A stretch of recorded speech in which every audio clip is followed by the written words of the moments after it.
Salut les footeux, imaginez, les Bleus écrasent l'Ukraine 2-0, Olise brille comme une étoile, mais Dembélé se blesse et le PSG explose de rage. En Espagne, la Roja invaincue frôle un record historique, Barça en crise de leadership et le Real mise sur l'IA pour éviter les pépins.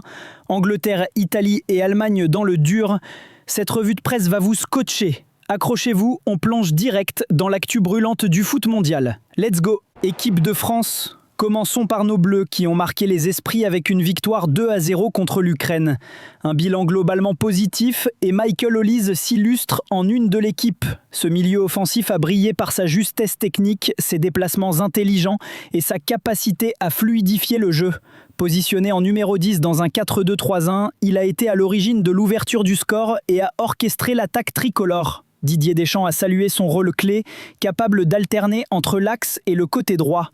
Malgré une seconde période moins éclatante, Olise a contribué aux actions décisives, notamment celle menant au but de Kylian Mbappé. L'équipe titre sur un début prometteur, tandis que le Parisien souligne le sérieux des Bleus, porté par une première mi-temps emballante et un pressing remarquable. Aurélien Tchouaméni et Eduardo Camavinga ont été solides, le joueur du Real Madrid gratifiant le public de passes lumineuses, dont une pour le 51e but de Mbappé. PSG et la blessure de Dembélé.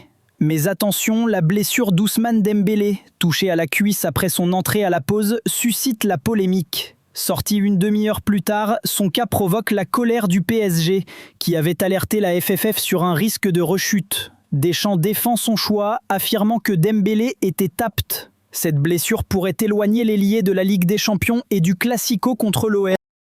Lens est critique contre la LFP. En Ligue 1, direction Lens où Francaise et Joseph Ugourlian critiquent vertement la LFP et son président Vincent Labrune. Ils pointent une gestion jugée catastrophique, notamment après l'échec des droits TV avec DAZN. Soutenu par d'autres clubs, ils reprochent un manque de responsabilité et une influence excessive du PSG, exacerbée par la nomination de Victoriano Melograni à la tête de Foot Uni. Équipe d'Espagne, la Roja. Traversons les Pyrénées, la Roja reste invaincue depuis 26 matchs officiels, approchant le record de 29 rencontres sans défaite. Marca la qualifie de sélection la plus fiable, loin devant l'Argentine ou le Portugal. Un déplacement en Turquie s'annonce décisif pour la première place du groupe.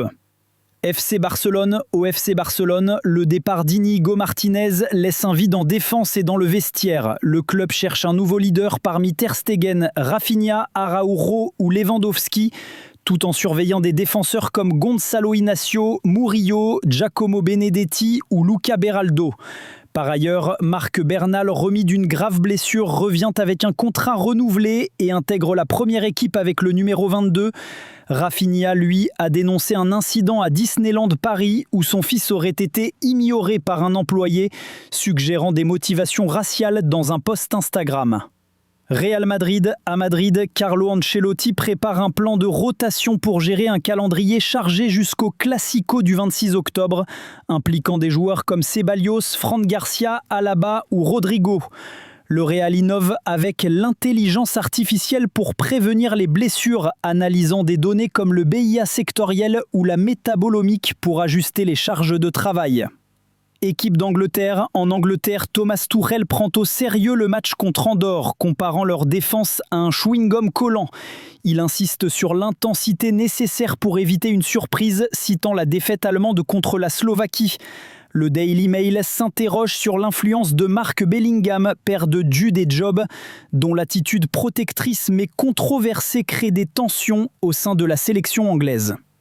Équipe d'Italie, enfin, l'Italie a surclassé l'Estonie 5-0, portée par Matteo Retegui, Moise Kean et Giacomo Raspadori, illustrant un collectif discipliné et offensif.